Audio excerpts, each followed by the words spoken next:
Hi, kia ora, and welcome to Creative Connections, where we have beautiful, inspiring conversations with artists living in Aotearoa, New Zealand. I'm your host, Mandy Jakich. Hello and welcome to Season 9 of Creative Connections. I am so excited to be back with weekly episodes and a really fantastic varied lineup of artists booked in from now until mid-December 2025. This episode is a little bit different. I was interviewed by artist Julie Battisti, who is the host of the Creative Kind podcast, a few months ago, and I thought you might be interested in listening to our conversation. We're talking community, which is very topical at the moment, alongside the current Connection group show at Kumeu Arts, which I curated, involving 60 artists who have been guests on the podcast. This exhibition runs until July the 19th, 2025, and is an absolute must to view and well worth a look. The opening last Friday was a wonderful demonstration of the community that is developing through this podcast, made up of listeners, guest artists, other artists, arts practitioners, and Aotearoa galleries. I mentioned in this episode my previous business, Creative Matters, which has been sold since we recorded.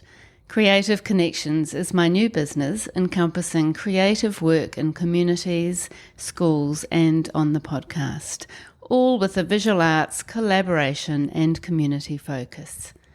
I hope you enjoy this episode and make sure you follow the Creative Kind podcast if you don't already, where Julie explores listener questions and visual arts topics with artists and experts, offering diverse perspectives and insightful discussions, which I know you'll enjoy.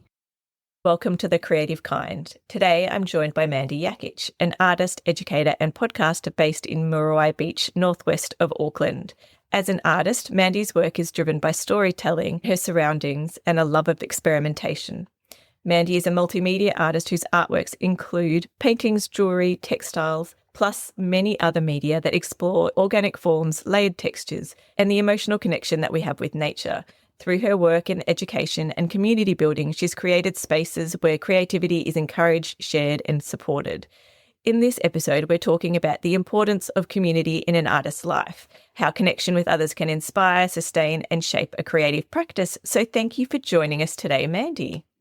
Thank you. It's lovely to be here, Julie. Oh, it's lovely to have you on. Nice to flip the script a little bit. I know, it's a little bit different. I'm like, might be a little bit nervous. I am really curious to start, I guess, with your first memories of being a part of an art community. I think for me it came a little bit later because I was a self-taught artist and started making my own art when I was about 20. And so I didn't go through that traditional period of being at university and making those connections with other artists early on. So I actually started in my late 20s, early 30s.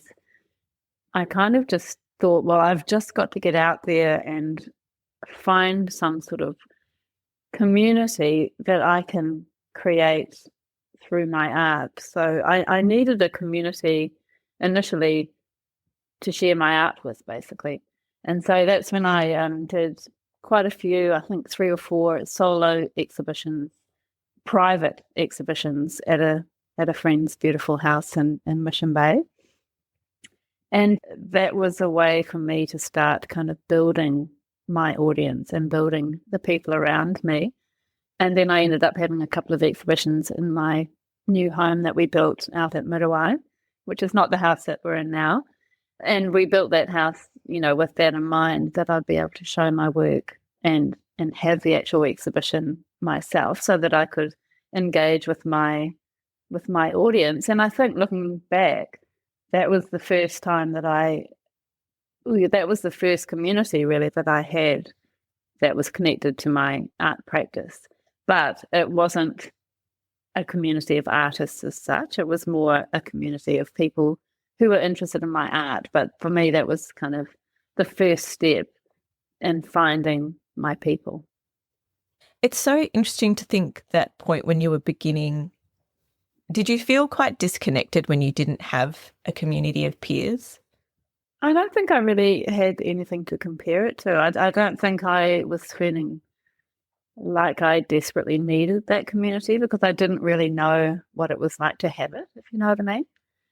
So I was just kind of doing my own thing and sort of working out how to grow my audience and then sort of my community. But yeah, I don't think I realized at that time how good an artist community could be for me and for my practice. It feels like you've just built and built and built upon that. And from those early days, if you were showing in your house, to me, it takes quite a lot of guts. I know you've done a lot of teaching, like to stand up in front of a classroom sometimes can be a thing that requires a bit of bravery. And I know you did a lot of educating through the Auckland Art Gallery as well. I think, well, that must have been good practice because to talk in front of your peers about your art is quite a daunting thing to do as well. Yeah, you're right. And that sort of performative aspect of teaching and, you know, at the Auckland Art Gallery, we'd sort of welcome in 150 kids and teachers and parents, and we'd have to do that whole kind of hello and welcome, you know, that crazy little performance that we'd have to do every morning, which sometimes was challenging. That was quite a risk for me to take, I think, especially as I was self-taught and wasn't exactly sure how my artwork would be received.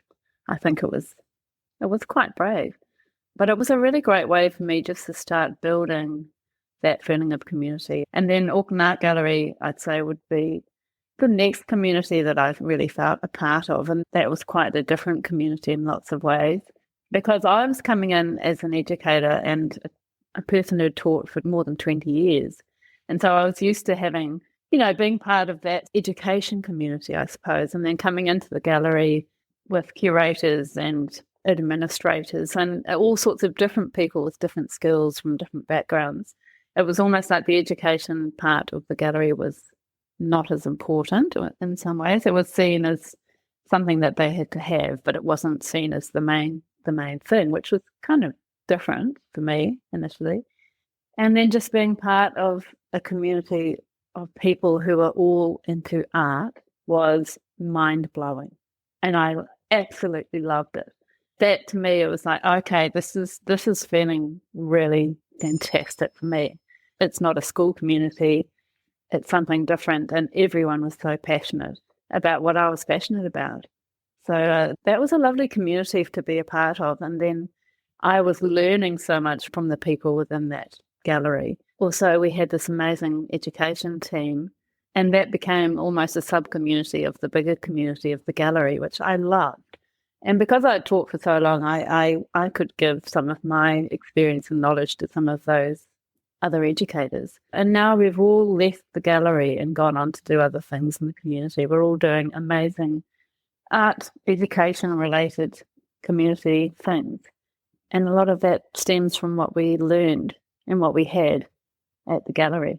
Do you think it really pushed your artwork forward in a way, being able to have those conversations about a broader art context? Yeah, I think it did. I mean, I was doing a lot of research because I was actually thinking, oh my God, I actually don't know enough. I need to learn. So, you know, on the bus into town, I was just frantically reading for a few years just to kind of make me feel like I had something to contribute, I suppose.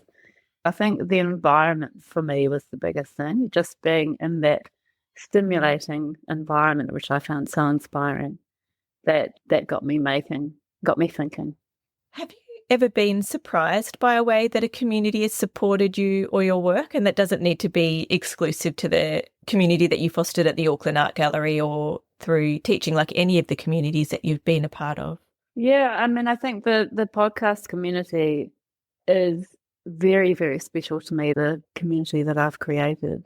And then the connections that I'm having with that community has influenced my artwork probably more than any other community I've been a part of, because I've got my artwork in the studio when people arrive, and I always feel a little bit like, oh, you know, kind of, I still do have that little bit of insecurity about my own work when other people are looking at it.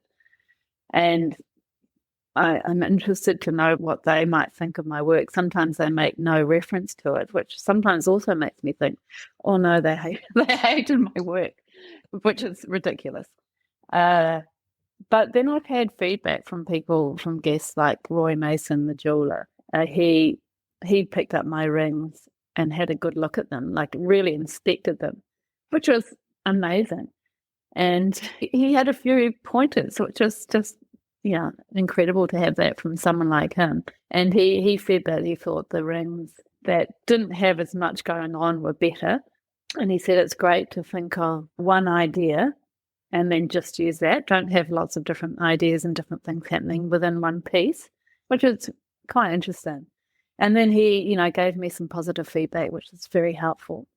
So that was nice. And then just talking sometimes to people who have a really interesting way of approaching their practice just makes me think of my own practice and inspires me to get creating and experimenting and just taking maybe slightly different approaches to how I do it. So I learn so much from people I speak to, and then just kind of, it just makes me reflect on what I'm doing with my own practice. And hopefully the listeners feel a bit the same, when they're listening to some of those stories.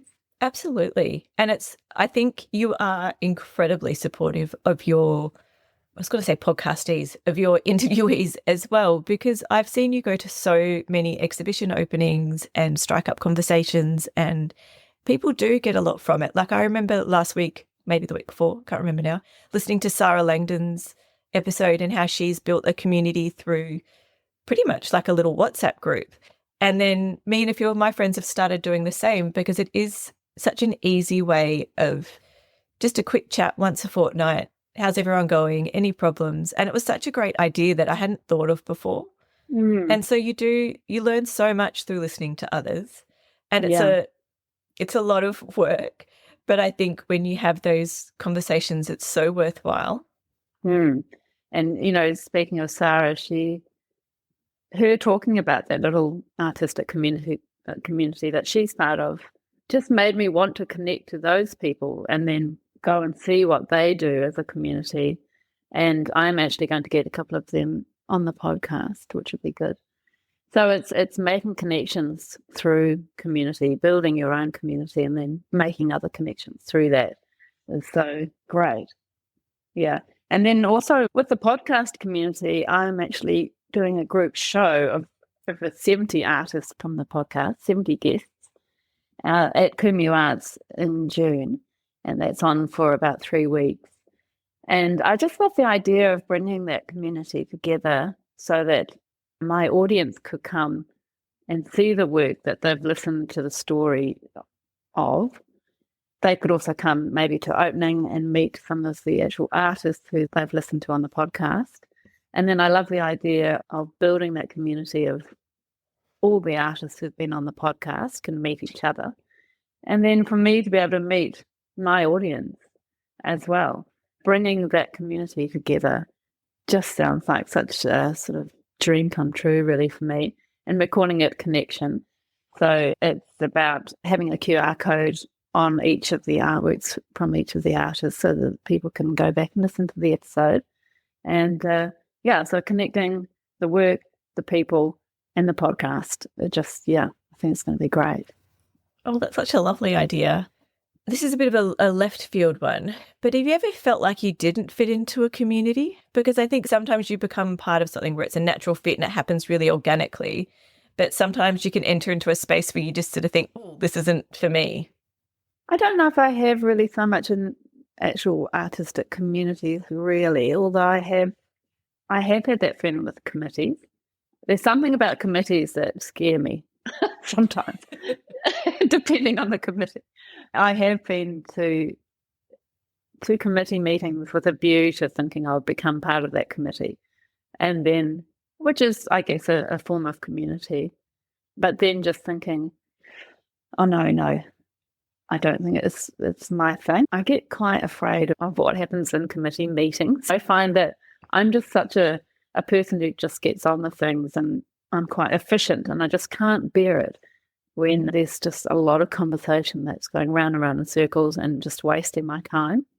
I am part of quite a few committees, but I like to stay on the periphery, really. I'm not the person who's right in their boots and all. It depends. I mean, I was also part of the team for Midway Arts which is a group show that comes around every 2 years, just with Muriwai artists. And I love that. That was my kind of thing. And I really felt part of that team. And then the community that we built of all the artists around Muriwai was really how I got started with the podcast, talking to those people first.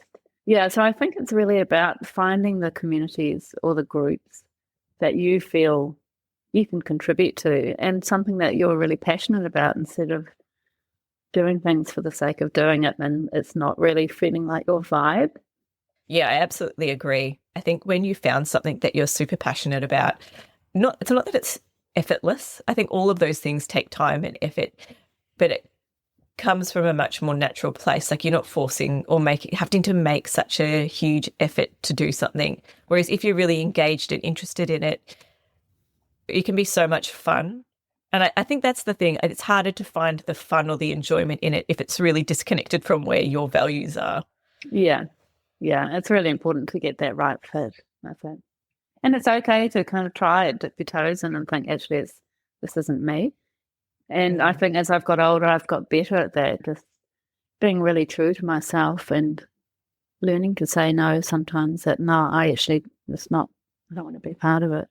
Not in a negative way, but just, making sure that the things that I do are the things that I can contribute to and enjoy. It's not too stressful. You were talking before about getting feedback from a fellow artist and how that's helped you see your practice in a different way. Do you do that regularly with any other friends or artists? I used to have a group just with 3 other girlfriends who are artists. And we really tried very, very hard to meet every Monday and paint. And we did for a little while, probably a year. And it was really great for me to kind of devote that day to painting because I do find it hard to devote time to my art practice. And that was lovely. And we'd all sort of just paint and chat and give feedback and, talk about where we were at and what was going on with our work and that kind of thing. And that was super supportive and nourishing. But, all of us, we're all busy and we just ended up just not being able to do it, which is really a shame. But hopefully it'll be something that will come back. I'm also part of the Muriwai Artist Collective, which is a growing group. At the moment, I think there's about 15 members. And I find that amazing because we have open studios. So we've got some open studios coming up in May, and I'm opening up my little garden studio. And we also have group shows.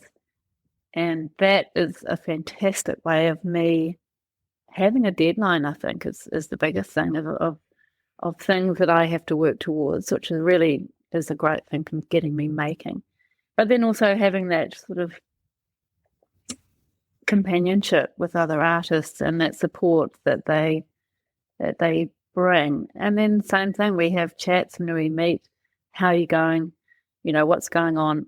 And it's so nice to actually just verbalize what you're feeling about your practice instead of just being in your own world, which we often are.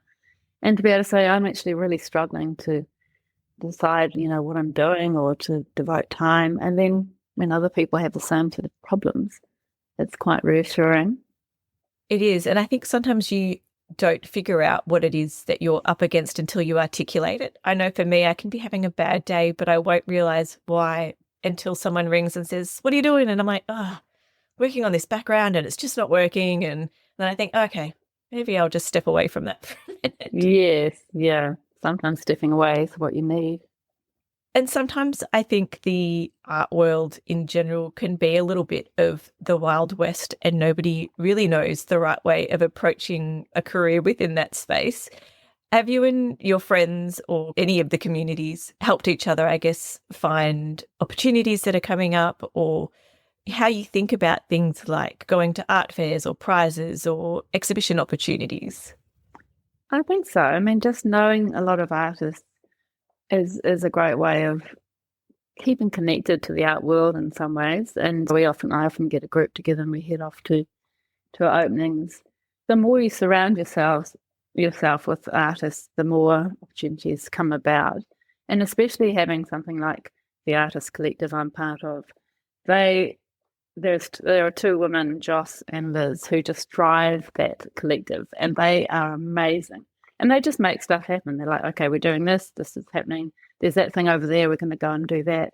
And in some ways, because I'm a CEO and I have my own business, which I have to drive myself, I actually love it when I'm part of a group where somebody else is making a lot of those decisions and sort of telling me what to do.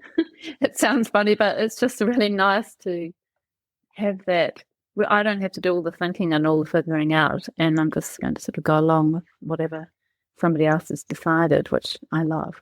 But yeah, I think the more you can surround yourself with those like-minded artists, the more opportunities and things that come up as you go. I think when you're the sort of person that's got quite a few things in the air that you're always trying to drive forward, it can be really lovely just to be a passenger sometimes when someone else is driving something that you can just sort of dip into. I've really enjoyed that chat group because I don't feel like I'm in charge of it. I'm just a part of that little community, which is really lovely. Yeah, I think it's really important because when we're driving a lot of stuff ourselves, it is exhausting. And especially in my art practice, which unfortunately is always sort of on the side part time, I've never been quite able to prioritize my practice, but I do intend to at some point. But to have somebody else running it is just, it's a relief, and it's what I need at the moment. I know you've done quite a few community murals and projects like that through your business. Have you had some great experiences, I guess, working alongside other people and creating an artwork together in that sort of a community? Yeah, and that's really been something I've absolutely loved about my business. I've done quite a lot of murals in the community, not so much myself. I have done some myself, but just bringing people together for a project, a community project, is what I love. So we've done at Kumeu Arts, which is my kind of local art gallery, and I feel very much part of that whānau, and that's definitely a big community for me. So I have done all the murals actually around that building and have just coordinated groups of people to come together. So one of them was with youth, and we went to the local schools and asked for children who had ability in that area and who could do with some extension. And also I took some of the children from Marae who I knew who were into art, and they all came together, and that was a funded project. So Kumeu Arts got the funding and I led the project, and that was fun. And then just after COVID, actually, I got a bunch of artists I know and friends who are artists together, and it was young teenagers and adults, and we all came together and did the big abstract garden mural on Kumeu Arts wall, which was massive. And we just came together over a number of weeks and worked together. And that was just the most beautiful experience. And, after being so isolated, it was so nice to come together like that and create together. And then leaving something, contributing something to the community and to Kumeu Arts. And it wasn't a paid gig. And quite often, well, sometimes they're not paid, those kind of things. But I feel like it's something I can give back and something I can contribute, not only to the community, the wider community, but to the people who are involved. And that means a lot to me. That's something I'm really, really passionate about. Then other little things like the Auckland Council came to me to ask if I could coordinate a mural for a space on State Highway 16, which was getting graffitied all the time. It was like an old fruit shed. And I took on the project and then went to Tanya Blom, my friend who's a local artist. And basically she came up with an idea, and I just coordinated the project with the Auckland Council. Having something like Creative Matters, which has become over 10 years a sort of quite well-known business in art education and community, it's been a really great way for me to make these connections and to have these kind of projects by building this business and building my reputation so that I can be approached by people to then create something which is great on so many levels. It's almost like you've become a little hub or directory of arts knowledge in that area. Yeah. And I love that it's not all about me. It's just me sort of bringing opportunities to artists and to the community and to youth, to kids. Mm. It's nice to be in a position where you can make stuff happen, but reaching out to people within your communities to create something amazing. The whole reaching out thing, I know that can be a real barrier. I found it was one that I had to get over myself when I've been asking people on the podcast. Like, it could be quite a hard thing to email someone and go, so do you want to come and talk to me for an hour? Is that something that you've just learned through experience, or is it sort of an inbuilt thing in your personality? How do you get the guts to constantly approach people about things? Because I think it's so amazing, but it's not always the easiest thing in the world. Yeah. I don't know. I think it's time and experience. It's what I've done. I'm in my 50s and I've done lots of things, and I think as you get older, you build those connections, and it just becomes something that actually I'm really comfortable with now. And I find that actually not many people say no.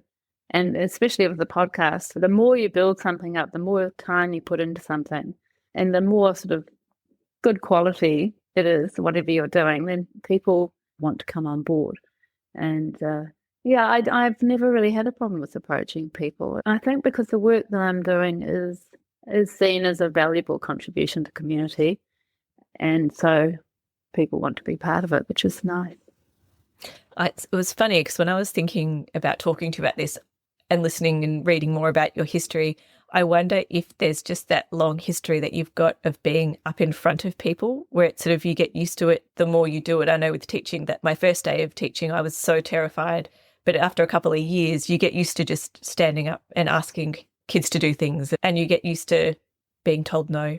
And then all of those little things that you've happened in life have gotten you to a stage where, all right, this is something that I'm now comfortable doing that I don't think so much about.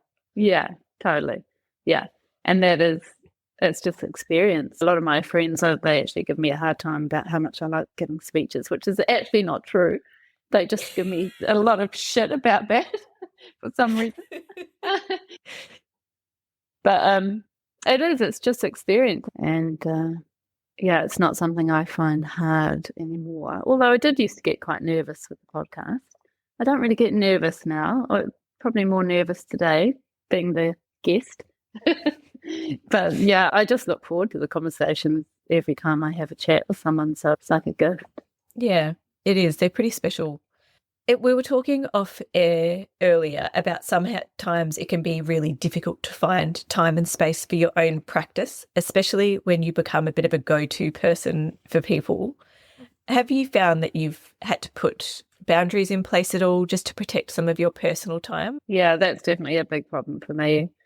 And I do have trouble saying no when people approach me, especially through Creative Matters, because I've built this business and I feel I need to deliver. So yeah, saying no is hard. And then just getting the right balance for me is really, really tough at the moment. And I'm kind of going through a bit of a transition. I have put Creative Matters on the market. It's been 10 years. And when I started the business, I always thought I'd go for 10 years and then find something different. And apparently it's quite typical of Aries, but I do love new projects.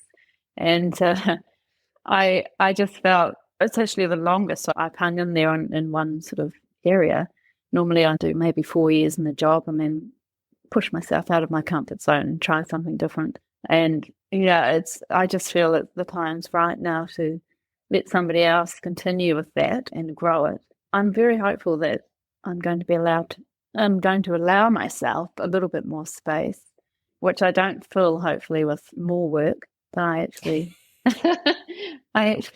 prioritize my own art practice. And I think I'm ready for that. It's time. I think it's one of those really common traits where you get a bit of space and you fill it with something. Yeah. Having free time can be really daunting to people who like to be productive. I know. It's a really crazy sort of quality. It's like, it's just mad.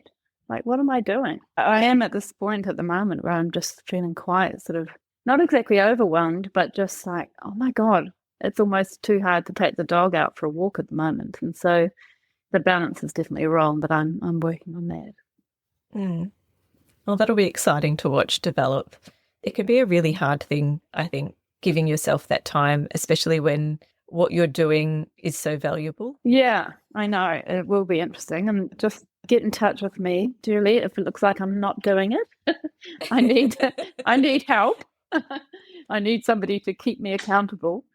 But I do feel like it's important that I actually do that now. It's become really imperative, I think, for my well-being and also for my art practice that I just devote a little bit more time. Have you got any interesting stories about either someone that you've connected with through a community or other people that have connected through your communities that have led to something unexpected? I think there's probably the most beautiful story was just connecting with youth. When I did the project with Tanya Blong, that big mural on the highway, I went to a couple of local schools and found, I actually knew the girl, Kaya, but she was from Kaipara College, well, a local college anyway, and she was studying film, actually. And she filmed the whole process of the building of the mural as part of one of her sort of projects for school. And then she went on to win a national film prize from that documentary that she made around the mural. And for me, that was it really just signified the sort of the importance for me of connection and connecting groups and people, and then giving people opportunities to run with something and then be really successful with it. That was a lovely thing to see. And then we also had another teenager who worked with Tanya on the actual painting. And just to see her blossoming and developing confidence in her own art practice was also beautiful. And then seeing her confidence grow from working with another amazing person was great. So I think there's all sorts of little treasures that come out within collaboration and community that may be unexpected, but, if that can happen, it's just such a beautiful thing. I remember Fleur Woods talking about the ripple effects of things. So it's like you give one beautiful thing to a community and you just don't know how many people that's going to impact, because maybe they share it with someone who shares it with someone. And I think that's the really amazing thing that happens when you are part of that. And there's lots of things that happen like that. I think it's just a matter of getting yourself out there and into these places. I mean, when I was teaching, I wasn't part of artist communities. I was very much a part of the local community because I was a teacher. But I didn't have that same connection until I actually was leading the art department at the local school and started bringing artists in. I think that was really one of the beginnings of the way I was thinking, and what I felt was really important was to bring local artists in to work with children. So, yeah, I guess that was the beginning of me sort of facilitating opportunities, which I felt were very valuable and couldn't necessarily be covered at school. It was like an extra amazing experience for kids. Yeah. We always had visiting artists when I was at art school, and I always remember learning so much from them. And it's that access to people that are doing those things. But also it's little things. Like I remember Hannah Jensen Fox talking about finding a space where she could paint in a hall that someone in the community had suggested. And I think if you're not having those conversations, possible solutions to your problems just can't even get air. Whereas if you're in a space and you're talking to people, there's a possibility for people to come and help and come together and for something amazing to happen. Yeah. And I think it's all about being patient and creating a platform. So for me, the platform was Creative Matters, but creating some sort of platform where you start building the things that you do and building those connections, and then people start coming to you. And it doesn't happen overnight. I mean, I would have done probably 5 years of Creative Matters before that kind of thing happened. And it wasn't necessarily what I even intended, but it just sort of naturally started to happen. And also the connections with schools, and then really spending time building those relationships, putting in lots of love and time into that. And then one job leads to another job, leads to another job within that same school, or word of mouth brings other work as well. So it's really just chipping away and being consistent and showing up and seeing the big picture and the long-term picture, not just thinking, I want this to start happening now. it's a long, slow process, but you reap what you sow. And I'm interested to ask you this, especially as you're thinking that you're going to try and find more time for your own practice. So you'll be disengaging from creative matters in some ways, not the podcast, but the business side of it. Are you going to try and build up? I know some artists use like an accountability buddy that they check in with. It could be once a month. Some people have mentors or go to an art class. Do you think you will look for those avenues for yourself, or do you just need that time to start with? I think I need time for me. I think that's what I need. I just need to just get into my studio. I'm actually just working on setting it up now, so it's ready to go, and I can just start making for the open studios, and just having time to experiment and play. I've got lots of paper I've put in the studio, which I'm going to frame up with masking tape, and I'm just going to paint and paint and paint on paper. And I also got some rolls of offcuts of canvas from Gordon Harris, which I'm just going to cut up and paint, so that I'm not putting pressure on myself to create amazing final paintings as such. It's not really about that. It's just having a play and painting and painting and painting. And I feel like from there, something is going to come out of that. And, that's the sad thing with my practice. I've never devoted enough time to it.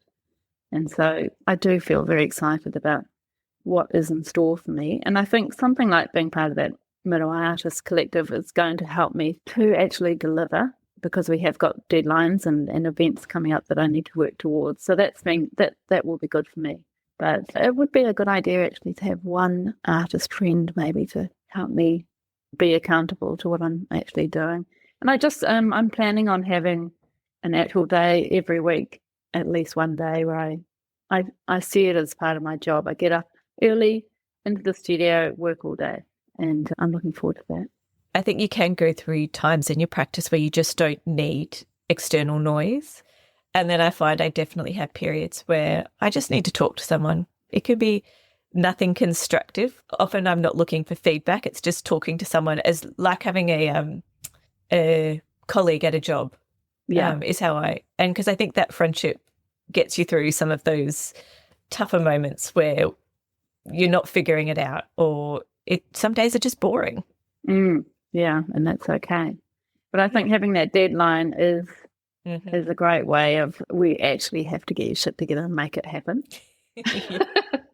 Rather than sort of plodding along with no particular end in mind. Have you heard your interviewees talk about any interesting ways of building a community over the years? I think there's different communities within the communities. I mean, the Pacific Island artist community is incredible. I've talked to people like Sefton Rani about that kind of thing, and the way that Pacific Island Māori artists support each other and come together, I think, is quite exceptional. I think there's something even more special about that. And so those cultural groups coming together, I think, is quite interesting. Are there any galleries that promote community under their umbrella of artists? I think local art galleries are really great at building community. The regional galleries like Kumeu Arts, because they have a members group of artists, which I think is a fantastic way for emerging artists to belong somewhere, feeling part of that group and feeling accepted. And that's a really great way of building confidence in your art. So I highly recommend people get involved with that kind of thing, because it's just very supportive. It's not too judgmental. It's real people, it's authentic. There's no sort of art wank involved, if I dare say that.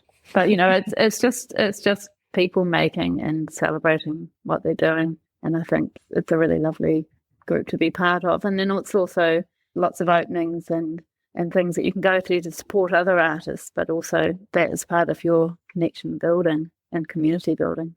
What advice would you give those people that are maybe feeling a little bit isolated and not knowing where to begin? Well, I think, like I said, that local gallery is the first point, I think. Just do that. Find friends who are interested in art and create experiences, either working together or going to openings together. I think openings are very motivating and inspiring as well. And it's also a great way to build another community in some ways through building connections with art galleries and gallerists. I've got a few galleries, Aotearoa Gallery and Parnell Gallery in particular, who are real supporters of what I do, and they really support the podcast. I just feel they've made me feel part of their family. So that whole sort of gallery family, as you know, people at Parnell, it just gives you that sense of belonging. And then when you're sort of connected to a gallery in that way and going to openings, then you are sort of fed artistically. And it's an inspiring place to be. I think as artists, sometimes it's easy to not get into galleries enough. But I just find going into a gallery so inspiring and just makes me think about my own practice. I absolutely agree. And I think it's one of those things where often I hear artists talking about they're intimidated to go to a show opening. And I think if that's the case, you can start small, go with a friend. That's my big tip, because I find that when I often go with one of my local art friends to exhibitions here, and we have such a great time. And I know that I'm not going to go there and know nobody and not know what to do with myself, which is sometimes how I still feel. But I find if we go with her, it's an outing. We have fun. We look at the art. We chat to people. We don't just stay glued together either. It's almost like it becomes a social event rather than me going to a thing, if that makes sense. Yeah, totally. But it's also, I think, doing it more regularly has made me want to do it even more. And so now the more exhibitions I go to, the more fun I seem to have and the more I want to go. I think building that community, even if you're not part of a particular gallery, just having these connections with different galleries it's only going to be a good thing. Yeah. Not only for you to go and have fun and connect, but also it can lead to other opportunities in the future. Absolutely. I know that you've taught a lot of art classes. Did you go to many yourself, like where you became the student? Yes, I have. I always go in January to Brown School of Art and do a summer workshop. And that actually has been part of the community building as well. I think at the time that you're actually there, you really do feel a part of that sort of little sub-community. There's something very special about making together. I just do like a 3-day course every year, which just sort of ignites me for the year and it gets me totally inspired. So, and that's also just like a treat for me. It's my little treat to myself and quite good at the beginning of the year. I do feel like I would love to do a year-long course somewhere. And I did think about doing one of the painting courses at Brown School of Art in Auckland, but it's just still not quite the right time for me because I can't quite devote myself to that at the moment. But hopefully when I'm an old lady, older lady, I'll be able to, You've got years. I know, years and years. So yeah, it's something I'd like to do more of. I find that very interesting, and yeah, I think it would be great for me.